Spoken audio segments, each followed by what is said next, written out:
Ganti ng Amerika, Houthi maghanda sa bagsik ng A-10 Warthog. Mr. Trump issued his threats as if the US forces launched large-scale strikes against Houthi targets. In Yemen, Houthi-affiliated media are reporting more US attacks in the northwest. And more from West Asia. After US airstrikes, the Houthi Health Ministry has said that US airstrikes have killed at least 2 people. Matagal nang ginugulo ng grupong Houthi mula Yemen ang Amerika. Paulit-ulit silang umaatake sa mga barko at sasakyang pandigma. At ngayon ay tila hindi na ito kayang palampasin ng Amerika. Ipinadala na nila ang A-10 Warthog, isa sa pinakamabangis nilang eroplanong pandigma. Pero ang tanong, bakit ito ang piniling gamitin sa halip ng mga mas modernong eroplano? Alamin natin ang sagot sa mga tanong na ito, pati na rin ang buong kwento sa likod ng tensyon, sagupaan at ang papel ng A-10 sa digmaan. Pero bago tayo magsimula, ay baka pwedeng paki-like at subscribe ng video na ito. Malaking tulong at bagay na ito sa aming mga content creators. Maraming salamat po. Kaya naman simulan na natin. Matagal nang ginagalit ng grupong Houthi mula Yemen ang Amerika. Hindi ito bago at sa totoo lang, matagal nang uudyok ng tensyon ang grupong ito. Simula pa noong 2023 ay paulit-ulit na nilang inatake ang mga barko ng Amerika, mga sasakyang pandigma at maging mga commercial vessel na walang kinalaman sa gulo. Ayon sa datos, umabot na sa 174 ang ataking ginawa nila laban sa mga barkong pandigma at 145 naman sa mga commercial vessel. Sa kabuuan ay lumagpas na sa 300 insidente ang ginawa nilang paninira at panggugulo sa karagatan na isang malinaw na hamon sa pasensya at kapangyarihan ng United States. At ngayong tila hindi na kayang tiisin pa ng Amerika ang paulit-ulit na pang-uuyam ay dumating na ang sagot. Hindi ito basta babala, isa itong marahas at diretsahang pahayag ng lakas. Paparating na ang matinding sagot at ito ay dala ng Thunderbolt, ang kilalang eroplanong pandigma na handang magdulot ng sunod-sunod na offensive mula sa himpapawid. Samantala, ang A-10 Warthog ay isa sa mga pinakamabangis na eroplano ng Amerika pagdating sa air support. Dinisenyo ito para sa matitinding labanan sa lupa. At ngayong sila'y ipinapadala patungong Middle East ay malinaw na seryoso ang Amerika sa kanilang plano. Hindi lang ito simpleng sagot dahil ito ay isa ng desisyong makipagdigma kung kinakailangan. At kung pagbabasehan ng galit na ipinapakita ng mga leader ng Amerika ay tiyak na pagbabayaran ng mga Houthi ang una nilang ginawang pag-atake. Sa katunayan, ang grupong Houthi ay matagal nang kilala sa kanilang pakikipagdigma sa loob mismo ng Yemen. Simula pa noong 2014 ay kinontrol na nila ang malaking bahagi ng Northern Yemen kasama na ang kabisera nitong Sanaa. Sa loob ng halos isang dekada ay hindi na sila simpleng rebelde dahil naging malakas na grupo sila na may matibay na suporta mula sa Iran. Habang lumalaban sila sa mga grupong sinusuportahan ng Amerika ay hindi rin sila tumitigil sa pagpapalakas ng kanilang koneksyon sa Tehran.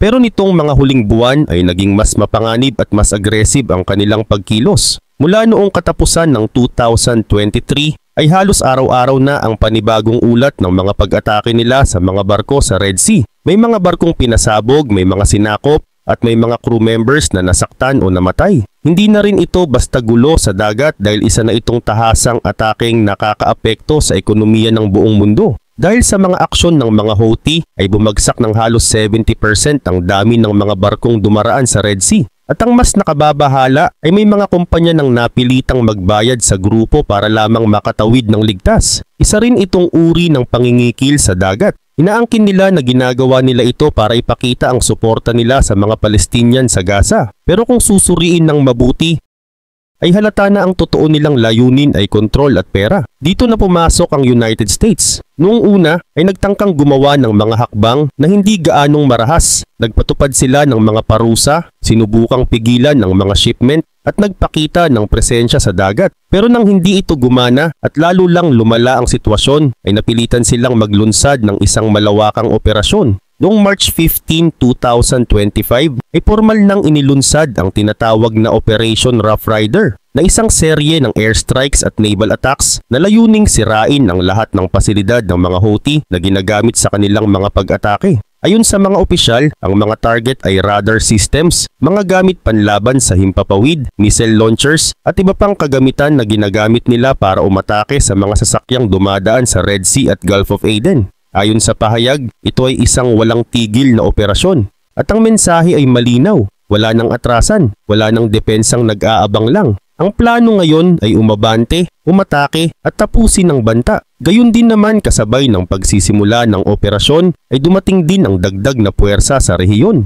Mas maraming sundalo ang ipinadala, mas maraming barko ang nakapwesto, mas marami ring sandata ang dinala. At syempre, kabilang dito ang pagdating ng mga A-10 Warthog mula sa 190th Fighter Squadron. Noong March 29 ay mahigit 300 airmen mula sa Idaho ay ipinadala sa Southwest Asia. Dala ang kanilang buong combat unit, mga piloto, mga taga-ayos ng eroplano at iba pang tauhan na bahagi ng operasyon. Ang deployment na ito ay hindi maikli. Hindi rin ito parang isang training mission lang. Sa totoo lang ay 6 na buwang tuloy-tuloy na presensya ito sa gitna ng kaguluhan. Ang layunin ay siguraduhin kahit anong banta, kahit kailan ay may sapat na lakas para labanan ito. Ang mga eroplano ay kayang bumomba ng sunod-sunod at hindi agad bumabalik sa base. Kaya rin nilang manatili sa himpapawid at suportahan ang mga sundalo sa lupa sa matagal na panahon.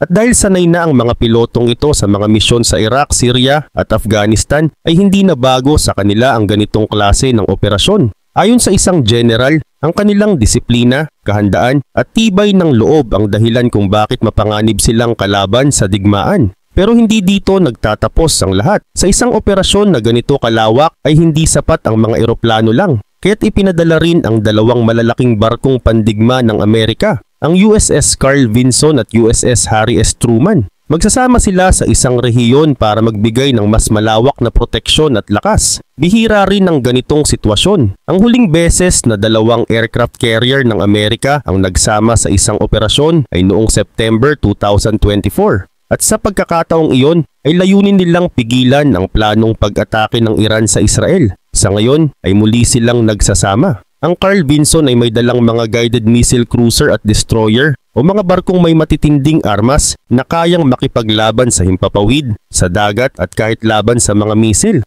Sa ganitong klase ng puwersa ay malinaw na hindi lang ito pagpapakita ng lakas. Isa itong pahayag sa buong mundo na kapag tinawag ng Amerika ang buong puwersa nito ay walang sino man ang makakapigil. At sa pagkakataong ito, ang mga Houthi ang nasa gitna ng lahat ng yon. Sa panahon ngayon kung saan tila hindi natatapos ang tensyon sa mga rehiyong may sigalot ay isang grupo ng barkong pandigma mula sa Amerika ang matatag ng nakaantabay sa Red Sea. Hindi lang basta nandyan ang kanilang presensya, kundi sila mismo ang nasa pinakagitna ng mga pangyayari simula pa noong December ng nakaraang taon. Sa haba ng panahon na yon ay marami na silang napabagsak na drone na pinapadala ng isang armadong grupo mula sa Yemen. Bawat drone na naharang ay isang malinaw na mensahe na hindi uubra ang ganitong uri ng banta laban sa Amerika. Ipinapakita rin nito kung gaano katatag ang kanilang depensa at kung gaano sila kahanda sa kahit anong biglaang panganib. Ngunit hindi lang dito nagtatapos ang kilos ng Amerika. Para masigurong walang kalaban ang magtatangkang umatake, ay nagpadala pa sila ng mga eroplano na kayang umatake ng biglaan at hindi agad namamalayan. Ang mga ito ay inilagay sa isang isla sa Indian Ocean na hindi kalayuan sa Yemen. Ang location ay napili dahil mabilis itong makakaresponde kung sakaling may kaguluhang muling sumiklab. Kung isa kang kasapi ng isang grupong armado sa lugar na yon, ay siguradong mararamdaman mo ang kaba. Samantala, ang mga eroplano na ito ay hindi gaya ng karaniwang eroplanong pangdigma. Sila ay ginawa para sa lihim at biglaang mga atake. Hindi sila madaling makita sa radar at kaya nilang magdala ng mabibigat na armas kahit sa gitna ng dilim. At kahit pa magtago ang mga kaaway sa mga bundok ay hindi sila ligtas. Kaya kapag kumulog sa langit ay maaaring senyales na iyon ng pagdating ng pambihirang lakas. Bukod pa rito ay matagal nang familiar sa lugar ang isa pang klase ng eroplanong pandigma na kilala sa pagiging matatag at epektibo. Simula pa noong sumiklab ang labanan sa pagitan ng 2 magkalabang grupo ay palaging naroon ang mga eroplanong ito sa himpapawid. Pabalik-balik sila sa rehiyon, hindi lang para manakot kundi para talaga magbigay ng suporta sa mga sundalong nasa lupa. Ang ganitong klase ng presensya ay nagpapakita na hindi basta umaalis ang Amerika kapag may pangangailangan. Ipinapakita rin nito kung gaano kaseryoso ang kanilang paninindigan. Karagdagan pa dito, noong October, ilang araw matapos ang isang malawakang pag-atake sa Israel, ay agad nang nagpadala ng dagdag na puwersa ang Amerika. Sinamahan sila ng ibang mga unit mula sa mga kalapit na lugar sa Middle East. Sa paglipas ng mga linggo ay dumami ang kanilang mga eroplanong naroon. Umabot ito sa 6 na unit ng mga eroplanong pandigma na isang napakalaking puwersa sa ere. At sa lahat ng ito, ang mga eroplanong may kakayahan sa malapitan at mabilisang suporta ang palaging nasa unahan ng mga operasyon. Pero hindi lang sa presensya makikita ang halaga ng mga eroplanong ito. Noong nakaraang mga taon ay ginamit na rin sila sa mga misyon laban sa isang kilalang grupo ng terorista na noon ay namamayagpag sa ilang bansa sa Middle East. Ang kanilang mga target ay ang mga kampo, taguan ng armas at mga leader ng grupong ito. Ang mga misyon ay matagumpay at nakatulong upang tuluyang humina ang puwersa ng kalaban.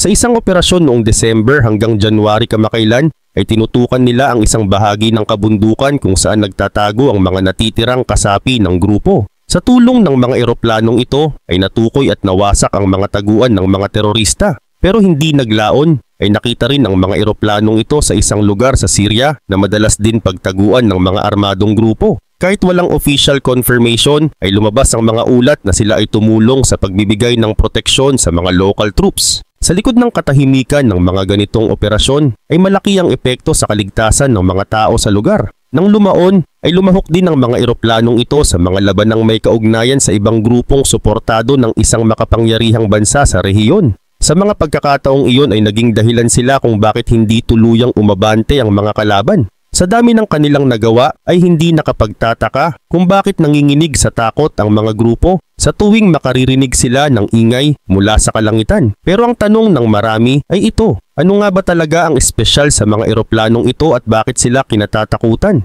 Sa katunayan, ang mga ito ay hindi pangkaraniwang sasakyang panghimpapawid. Ang disenyo nila ay para sa mga delikado at malapitang labanan. Ginawa sila para sumuporta sa mga sundalo sa lupa, lalo na kung kailangang wasakin ang isang target na mahirap abutin. Ang katawan ng eroplano ay sadyang matibay, may proteksyon sa loob na gawa sa makapal na bakal para sa piloto.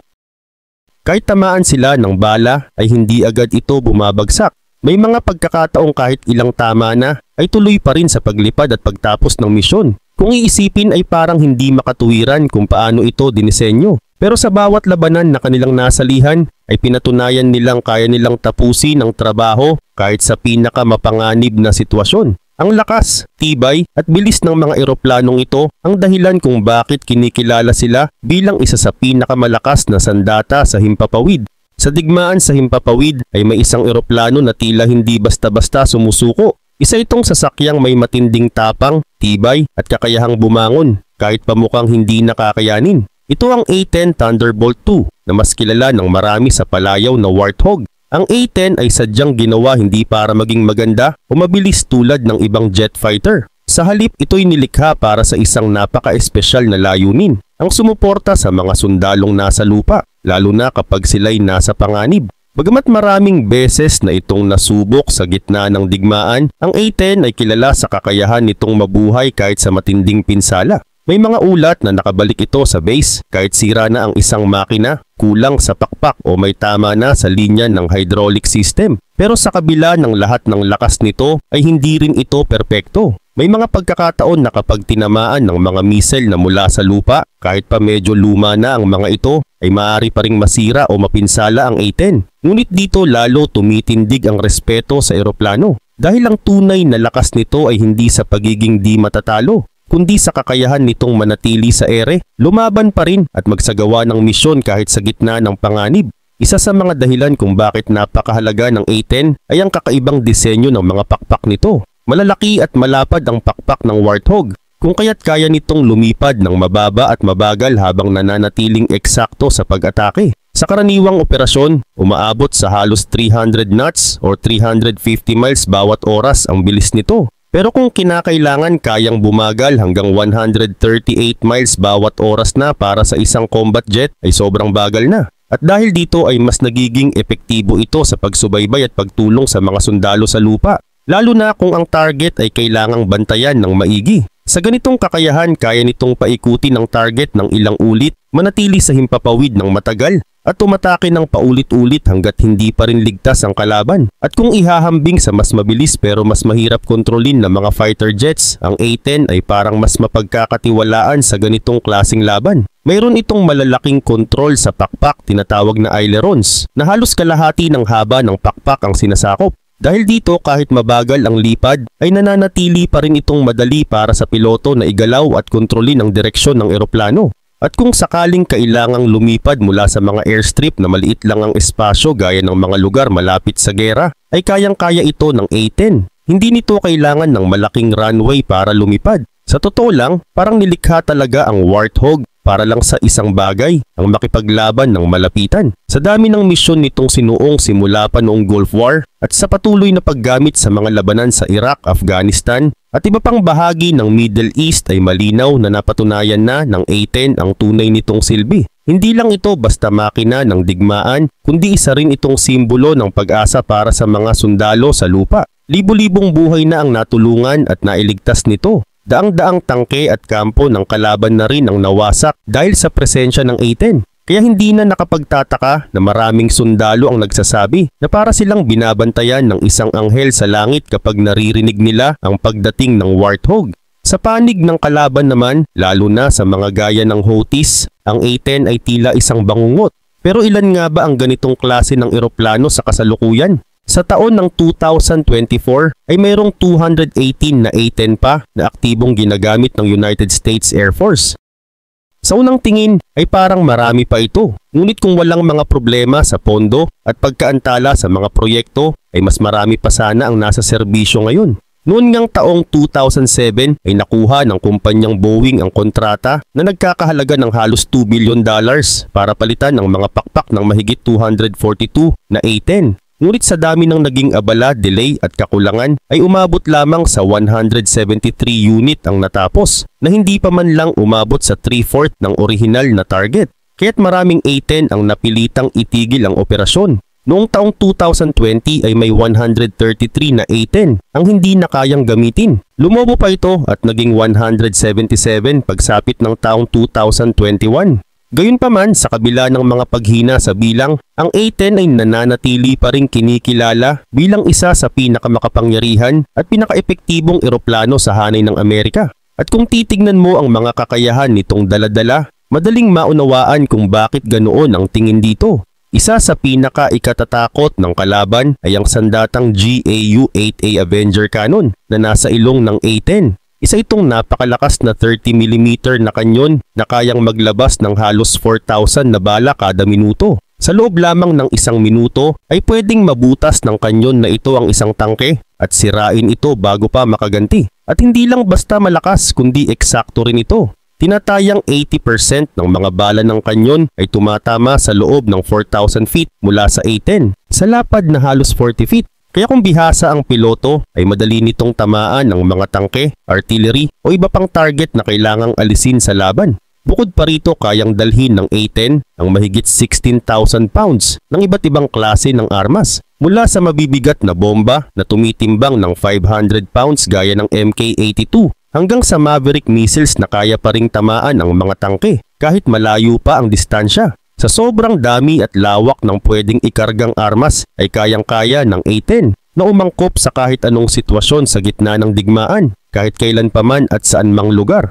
Gayun din naman maraming beses nang inakala ng mga kalaban ng Amerika, lalo na ang mga Houthis, na ligtas na silang lahat kapag nagtago sila sa ilalim ng lupa. Iniisip nila na kapag nasa mga bunker o malalalim na taguan ay hindi na sila maaabot ng mga sundalong Amerikano. Pero mali ang akala nila. Kasi ang A-10 ay may dalang matitinding bomba. May mga bomba itong ginagabayan ng laser, kaya kahit maliit na target ay kayang tamaan ng eksakto. Meron din itong mga cluster bomb na kapag bumagsak ay nagsasabog ng maliliit na pampasabog sa mas malawak na lugar. Kaya kahit anong taguan pa yan ay kayang-kaya ng A-10 wasakin. Kapag nakita na ng A-10 ang kalaban, halos wala nang ibang pwedeng puntahan o matakbuhan. At hindi lang ito sa araw nangyayari. Kahit sa gabi ay tuloy-tuloy pa rin ang operasyon ng A-10. May kagamitan ng A-10 na nagbibigay sa mga piloto ng malinaw na paningin kahit madilim. Kaya kahit walang ilaw o nasa gitna ng gabi ang kalaban ay hindi pa rin sila ligtas. Dagdag pa riyan kaya ng A-10 na lumipad ng napakalayo.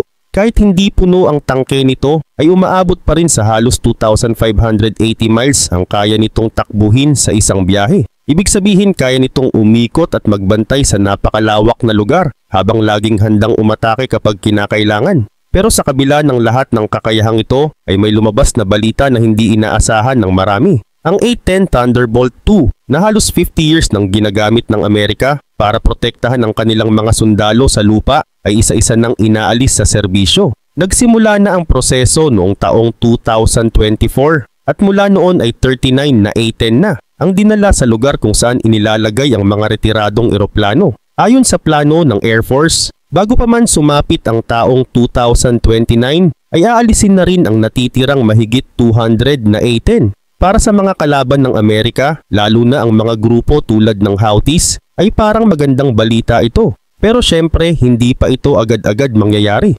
Ngayon ay natural lang na itanong ng maraming tao, bakit nila aalisin ang isa sa pinakamaasahang eroplano na napatunayan na sa maraming digmaan? Isa sa pangunahing dahilan ay ang sobrang mahal ng pag-aalaga at pagsasaayos nito. Habang tumatagal ang A-10 sa serbisyo, ay mas lalo itong nagkakaroon ng mga sira at bawat sira ay nangangailangan ng malaking pera para maayos. Ayon sa ulat, halos $880 million kada taon ang kailangang ilaan ng Air Force para lang mapanatiling handang lumaban ang mga natitirang A-10. Halimbawa, kapag nasira ang landing gear nito at kailangan itong ayusin, ay aabutin ng mula $750,000 hanggang $2.5 million ang gastos sa isang beses lang na pag-aayos. Ayon kay Lieutenant Colonel Greg Montijo, na isa sa mga veteranong piloto ng A-10, madalas mangyari ang ganitong klaseng problema. Kaya habang tumatanda pa ang mga eroplano, mas dumadami ang kailangang ayusin at mas lalong tumataas ang gastos ng militar. Bukod sa usapin ng pera, may isa pang mahalagang dahilan kung bakit gustong alisin ng Air Force ang A-10. Ito ay dahil sa nagbabago na ang kalaban. Noon ay kalaban nila ang mga rebelde o grupo na walang sapat na kagamitan. Pero ngayon ay may mga bansang tulad ng China na may makabagong teknolohiya sa digmaan. May mga misil at depensa na kaya nang hulihin at pabagsakin ng eroplano bago pa ito makalapit. Ayon sa mga eksperto, sa ganitong klaseng gera ay hindi sapat ang kakayahan ng A-10. Kahit malakas ito, hindi ito ginawa para sa pakikipaglaban sa mga superpower. Dagdag pa rito, may mga bagong eroplano ang Amerika na mas mabilis, mas magaan at mas kayang umiwas sa panganib. Kabilang dito ang mga F-16, F-22 at F-35. May paparating pa raw na mas moderno tulad ng F-47 at MRX. Ang layunin ng Air Force ay magkaroon ng mas pare-parehong hanay ng mga eroplano na kayang gampanan ng iba't ibang uri ng misyon. Ang A-10 ay kabilang pa sa modelo nilang tinatawag na 4+1. Pero sa huli ay unti-unti na rin itong aalisin. At kapag tuluyang nawala ang A-10, ang mga trabaho nitong magbigay ng suporta sa mga sundalo sa lupa ay ibibigay na lang sa ibang mas bagong eroplano. Pero hindi lahat ay sumasang-ayon sa ganitong desisyon. Maraming dating sundalo at piloto ang naniniwala na walang ibang eroplano na kayang gawin ang trabaho ng A-10 sa parehong paraan. Kasi ang A-10 ay dinisenyo para sa mga labanan na malapit sa lupa, kung saan kailangan ng mabagal pero eksaktong paglipad.